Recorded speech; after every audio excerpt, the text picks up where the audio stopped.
December 18, 2017, 600 MPT by Graeme McMillan. Spoiler warning: don't read any further if you haven't seen Star Wars The Last Jedi yet. No, really. By the end of Star Wars The Last Jedi, audiences are likely to feel a complicated mixture of emotions: elation, exhaustion, sadness. But one question is sure to be on everyone's minds as they leave the theater: what happens next? After all, The Last Jedi changes the status quo of the series significantly, seemingly killing a number of characters and drastically altering the scale of the conflict, or at least the size of the resistance. It leaves the series in a very different place than where Episode 8 found it, but also keeps core mysteries and questions intact as it moves toward the conclusion in 2019's Episode 9. Here are some of the questions and tasks the final movie in the current trilogy has to address, if not outright answer. How can the Resistance rebuild?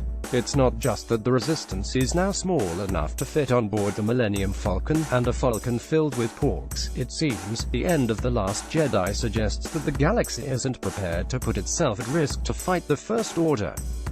Clearly, some large inspirational event is required, but what could that be? With Luke Skywalker dead and Leia likely to be missing entirely from Episode 9 due to the tragic death of Carrie Fisher last year.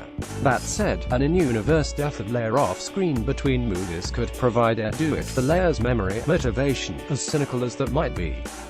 Can Kylo Ren be saved? Luke believed that Ben Solo was beyond redemption, but Rey believed he could be turned to the light for much of the movie before he betrayed her. Star Wars has a strange relationship with its central villains. Darth Sidious the Emperor was literally irredeemable, but the same wasn't true of Darth Vader, Anakin Skywalker, ultimately. Kylo Ren, meanwhile, has shown to be far more conflicted than either of those two, suggesting that he's not as evil as he wants to be. But who would be able to convince him of that, with Leia no longer an option? Note that Kylo Ren hasn't actually been face-to-face with Leia in the trilogy so far, even though he's shared the screen with every other central character, suggesting it was something planned for a future that will never happen. What is the connection between Rey and Kylo Ren? If Luke is to be believed, and he's hardly as reliable as he once seemed, judging by his behavior in The Last Jedi, then both Rey and Kylo Ren are unusually powerful Force users. They are also able to telepathically talk, for reasons that neither of them understands. Clearly, something is going on between the two of them, but what? And between the two of them, can they bring balance back to the Force? Does Rey really know the truth about her parents?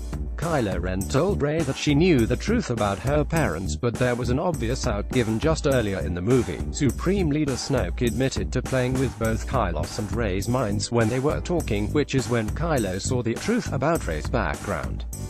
Was Kylo Ren mistaken when he declared that Rey didn't come from important parents? And either way, what was going on with that sequence when Rey asked to see her parents and only saw herself? Star Wars suddenly become a metaphor for becoming our own selves through process of intentional creation and reflection. Is insert character here really dead? It depends who you're talking about, really. Luke, sure, although he has Force Ghost potential if needed, just ask Yoda. Supreme Leader Snoke, unless he comes from a planet where it's no big deal to be cut in half, I think it's safe to assume that he's a goner, too. Phasma, well, that's far more uncertain. Sure, she fell into what looked like a fiery grave, but she was wearing armor. Don't be too surprised if she somehow shows up again, either in Episode 9 or some canonical spin-off somewhere, looking a little charred for the experience. Han Solo, though, he's totally dead. Star Wars The Last